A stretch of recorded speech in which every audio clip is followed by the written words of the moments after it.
ओम शांति मित्रों।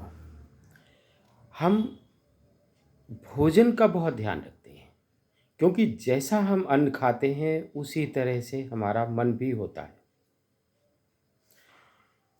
इसीलिए शास्त्रों के अनुसार भोजन बड़ा सोच समझ कर करना चाहिए। एक वैवाहिक समारोह द्वाचार की पूजा हो रही थी। दो आचार्य लड़की पक्ष ने बुला रखे थे और एक आचार्य लड़का पक्ष के थे। पूजन का कार्य बड़ी तेज गति से चल रहा था। वेद मंत्रों का उच्चारण सब बहुत ठीक चल रहा था। अब आप सोचें, आचार्य जी ने पूजा की है तो दक्षिणा तो ले मांगेंगे, लेकिन सोचिए दक्षिणा के नाम पर उन्हें अपशब्द बोले गए। आपको मैं बता दूं, जो उस लड़की का भाई है वो सीआरपीएफ में है। वो तो यहाँ तक स्तर से गिर गया कि आचार्य जी को मुर्गा बना दो। आप सोचिए, जाति में वो ब्राह्मण है, लेकिन मैं तो सोचता हूँ पता नहीं किस टाइप के ब्राह्मण है। ब्राह्मण होने पर भी शक होता है। इतनी गंदी और निम्न कोटि की सोच। खैर, दक्षिणा उन्होंने आचार्य जी को नहीं दी। दोनों आचार्य सोचिए कितना बड़े साधारण से लग रहे थे देखने में। दोनों बहुत अच्छी स्थिति नहीं थी। स्थिति की कोई बात नहीं, वेद मंत्रों का तो उच्चारण, और वेद मंत्र जो एक ब्रह्मांड में जा रहे थे। अब सोचिए वो वेद मंत्र जो अच्छे के लिए किए गए थे, क्या वो किसी का भला कर सकेंगे? क्योंकि उनके दिल में वो जो एक बात थी वो तो समाप्त हो गई। फुल स्टॉप तो लग गया सुख में।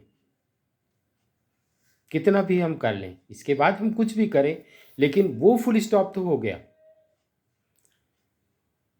आप सोचिए मित्रों,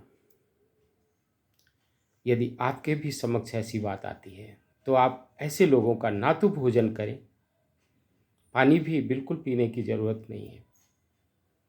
बाहर निकलें, कोई नल लगा है पानी पी लें। घर में आकर के देर हो गई है तो बिस्किट खा लें, जो भी मिल जाए खा लें, या पानी ही पी करके रह लें। क्योंकि शास्त्र ऐसे लोगों को डोम की श्रेणी में रखता है। डोम समझते हैं मित्रों? मुर्दा चलाने वाले। पानी बिल्कुल नहीं पीना चाहिए, और उनका कल्याण भी नहीं हो सकता। वैसे फिर भी उसने, भाई और बहन ने मिलकर, क्योंकि भाई और बहन का एक ही लक्ष्य था, धन वसूली। आप देखते हैं ना, पैसों के लालच में किया विवाह। तो उसका पहले से ही प्लान था कि शादी करो, 25 लाख रुपए। मित्रों, ये ऐसे नहीं कहा जा रहा है, ये सारे साक्ष्य के आधार पर वीडियो बनाया जा रहा है। ये मत सोचिएगा कि कोई भी ऐसी बात कही जा रही है जिसके साक्ष्य नहीं है। बाकायदा साक्ष्य के आधार पर लड़की मैरिज करना नहीं चाहती थी, उसे उस लाइन पर ला करके खड़ा किया गया कि भाई 25 लाख रुपए। ये इल्ज़ाम, और इल्ज़ाम अब मैं अगले वीडियो में बताऊंगा, लेकिन फिर भी शॉर्ट में मैं बता देता हूँ। परिवार पर दहेज का केस 2 महीने बाद लगा दिया। 16 लाख रुपए दहेज लिए। 377 अर्थात पति अननेचुरल सेक्स करता था।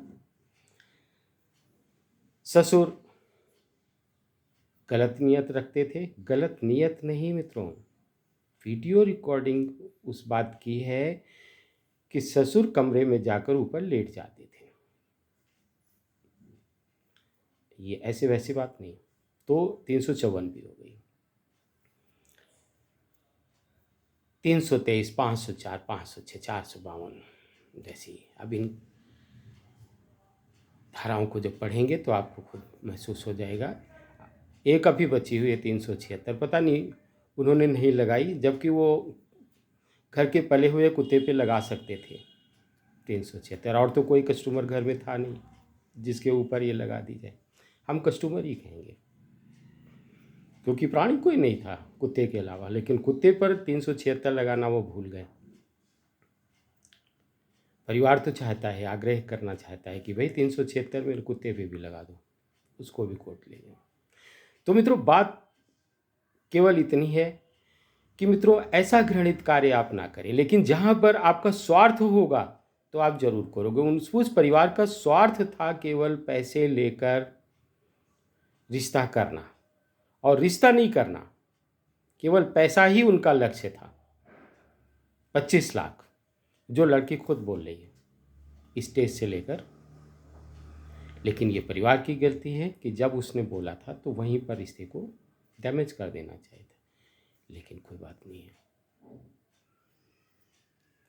अगर कोर्ट में केस चल रहा है, आगे का फिर बताएंगे आपको कि एक माँ किस तरह अपनी बेटी का घर उजाड़ती है, भाई भी जिसमें शामिल, पिता भी शामिल।